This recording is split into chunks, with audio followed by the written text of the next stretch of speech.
Giving reward to your child is the best option to motivate your child. Hello everyone, this is Reenu Singh from Bulandshahr.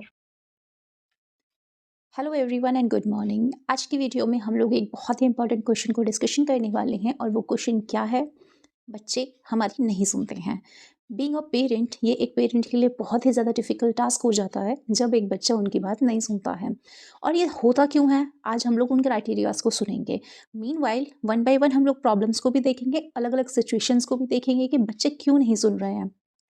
But उससे पहले मैं आपको एक ऐसे बच्चे के बारे में बताना चाहती हूँ जो कभी किसी की नहीं सुनता था और हमेशा वो एक्ट करता था जो उसकी मम्मा उसको करने के लिए नहीं कहती थी। बट वो एक्ट हमेशा यूज़फुल रहता था, उस एक्ट के पीछे हमेशा कोई ना कोई रीज़न रहता था और किसी के लिए हेल्प रहती थी।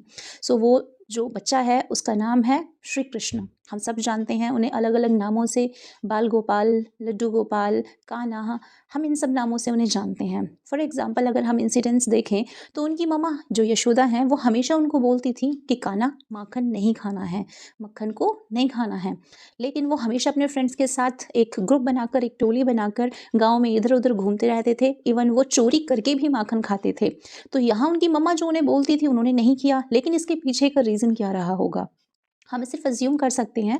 उनके फ्रेंड्स थे, कान्हा तो एक अच्छी रिच फैमिली में बॉर्न हुए थे, तो उन्हें तो माखन को चुराने की ज़रूरत नहीं थी, उनके घर में काफ़ी माखन रहता था। लेकिन उनके जो फ्रेंड्स थे, आसपास के जो ग्रुप्स थे उन्होंने बनाए थे, जो उनके साथ में गाय चराते थे, तो उनके पास इतने पैसे नहीं होते थे या उनके घर में माखन नहीं होता था जिसकी वजह से वो ईज़िली माखन को खा सके। तो वो अलग-अलग घरों में जाकर माखन को चोरी करते थे और माखन को खा लेते थे। तो यहाँ पर उनकी मम्मा उनको फिर डाँटती थी। एक दिन तो उन्होंने, जो उनकी यशोदा माँ हैं, उन्होंने बोला कि कान्हा, जमुना जी जो नदी है उनके पास नहीं जाना है, वहाँ नहीं खेलना है आपको।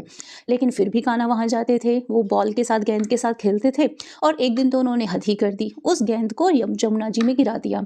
और जब वो जमुना जी में गेंद को लेने के लिए गए तो वहाँ पर जो विशाल नाग था, तो उन्होंने उनको पकड़ लिया बॉल के साथ और वो बॉल को बाहर नहीं लाने दे रहे थे। तो वहाँ पर उनका जो संहार करने के लिए कृष्ण जी को नदी में जाना पड़ा। ऐसे आप बहुत सारे इंसिडेंट्स देख सकते हैं जिसमें कि यशोदा माँ ने मना किया कान्हा को, बीइंग अ मदर, उनकी सेफ्टी के लिए, लेकिन उन्होंने कभी भी उनकी बात को नहीं माना। लेकिन हर किसी एक्ट के पीछे एक हेल्पफुल नेचर रखकर उन्होंने हर चीज़ को आगे किया। अब हर कोई तो कृष्ण कान्हा नहीं बन सकता और हमारी सोसाइटी में जब कोई बच्चा बड़ों की बात नहीं मानता है, कोई ध्यान से चीज़ें नहीं सुनता, हम लोग बोलते ये तो बहुत डिसरिस्पेक्टफुल है, ये तो बहुत बदतमीज़ है, इसके संस्कार ही गलत हैं। हम लोग एक मेंटलिटी अपने माइंड में रखते हैं। लेकिन कभी हमने या किसी पेरेंट ने ये सोचने की कोशिश की ही नहीं कि उस बच्चे को सुधारा कैसे जाए। सिर्फ उसकी गलतियों पे हम लोग फोकस करते हैं कि वो क्या गलतियाँ कर रहा है। अब हम लोग देखते हैं कि वो कौन-सी ऐसी चीज़ें हैं जिसमें बच्चे बहुत ज़्यादा फ्रस्ट्रेट होते हैं और हमारी चीज़ें सुनते नहीं हैं। फर्स्ट वन, जब आप किसी चीज़ के लिए बच्चे को फ़ोर्स करते हैं, आप बोलेंगे कि बेटा यहाँ नहीं जाना, वहाँ नहीं जाना, आप फ़ोर्स कर रहे हो, उसके मन में है वहाँ जाना है, लेकिन आप उसे एक सॉल्यूशन के साथ बताइए इस चीज़ को कि बेटा वहाँ इसलिए नहीं जाना है। सेकंड चीज़, कंपेयर करना। आप अपने बच्चे को कभी कंपेयर ना करें किसी के भी साथ। उसका बच्चा तो हमेशा पढ़ाई करते रहता है, वो टाइम से खेलने आता है।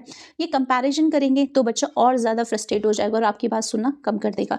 थर्ड है एक्सपेक्टेशंस। आपके माइंड में कोई एक्सपेक्टेशंस होगी लेकिन आपका बच्चा एक अलग ही ट्रैक पर जाना चाहता होगा।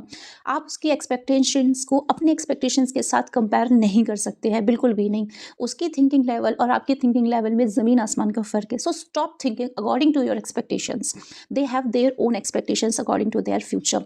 Next is frustration. कभी-कभी ऐसा होता है हम काम कुछ कर रहे होते हैं और वो काम गलत हो जाता है और बच्चा हमारे पास आता है किसी चीज़ को पूछने के लिए या बताने के लिए, तो हमारे काम गलत होने की जो फ्रस्ट्रेशन है वो हम बच्चे पर निकाल देते हैं। Stop doing that.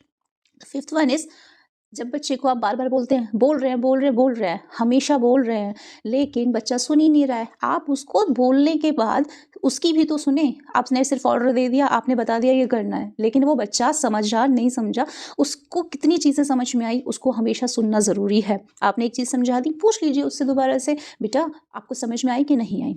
अच्छा, ये तो चीज़ें हो गई सिचुएशन जिसमें बच्चा आपकी बातें नहीं सुनता। अब हम लोग देखते हैं कि हम इस सॉल्यूशंस को किस तरीके से फेस आउट कर सकते हैं। पहला है लिसनिंग।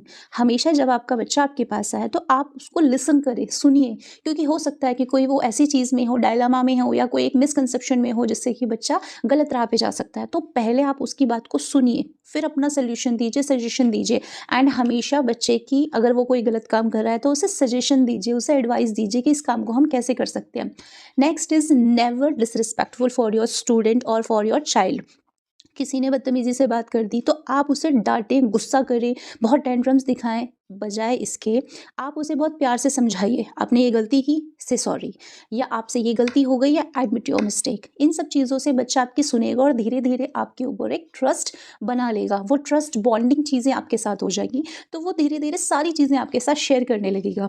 एक ये फेस आउट आता है बच्चे की लाइफ में, जब वो ये उसके साथ अगर कोई इंसिडेंट हो जाता है तो वो किसी को ढूँढता है अपनी फैमिली में जिस पर वो सबसे ज़्यादा ट्रस्ट कर सकता है।